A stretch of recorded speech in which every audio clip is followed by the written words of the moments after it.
Welcome back to another WIP Wednesday, Daydreamer. Today, we're going to try out a technique that I've been wanting to try for a long time.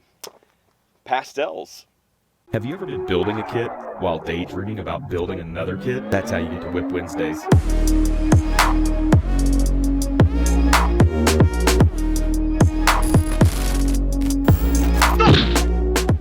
WIP Wednesday! Ragtag Daydreams is sponsored by NewTypeHQ.com. Okay, so not everyone can afford or has an airbrush, right? You might not have an airbrush. So I thought, what about pastels?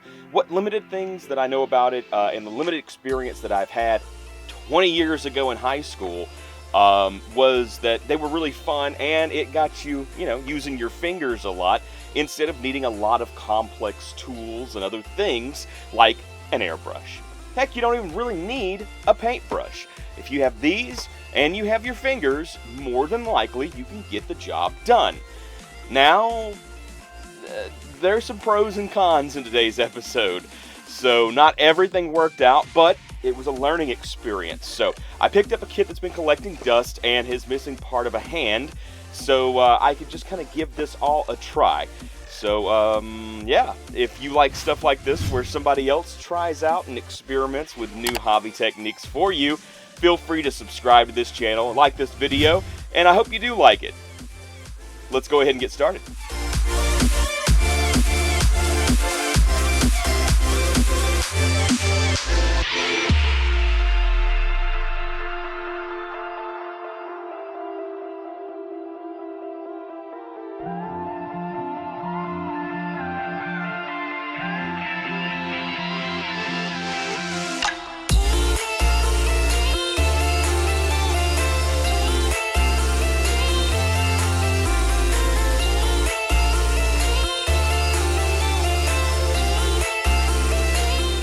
Okay, so this is where I started figuring out that it wasn't sticking.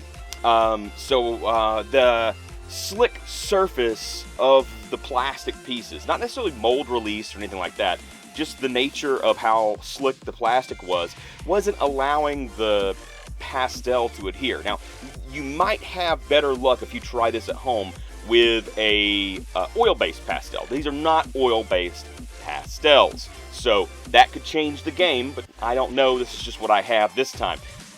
I mean, it was a sale, so that's why I bought these. So what I'm going to do is I'm going to go ahead and put a matte top coat on this leg piece, and then I'm going to come back and try it again. Then, as you'll see in a moment, things get a little too dark and too much of a dramatic contrast in color, and so I then go back with something that is close. It's not the same, but it's a close color approximation to the kit's natural color. Yeah, you'll see.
So as you can see there, in dramatic lighting, I think that it looks okay, but it's not really perfect. It's not even close to perfect. It's not in an acceptable range that I would like to have this to go. Some things, just some points that I can reference here. Possibly a makeup applicator, like a little stick with a little sponge on the end, kind of like a glorified Q-tip. I feel like that may have worked better. Also, getting just the edges highlighted with a darker color kind of thing to just make those edges pop. That's not, of course, just a black actual edge highlight like a toon style. I think that would have been better too, because that's kind of what I saw on the foot area, and I like that part the most. Then maybe using the natural kit plastic color to be the middle tone and try to mix up a lighter shade in the pastel, just to kind of rub into those center pieces of the panels. I feel like that is a better way to approach using pastels. Now, I frankly ran out of time this week. I dilly-dallied a little bit, plus it was Labor Day, and I celebrated. I celebrated actually a little too hard. But I hope that you learned something from this. I'm happy to keep this short and sweet this week. And then don't forget to go and check out my last video I put out last Thursday evening. If you haven't seen that yet, it is an announcement of a celebration of me hitting 500 subs. Thank you so much. Viewers like you and subscribers like you make it possible for me to have a higher sub count, and that is favorable to me and the channel. So I really appreciate that. But go check out that video for a special celebration that I hope you can take part in. Until next time, Daydreamer, I'm Justin, your Ragtag Daydreamer, and I'll see you soon.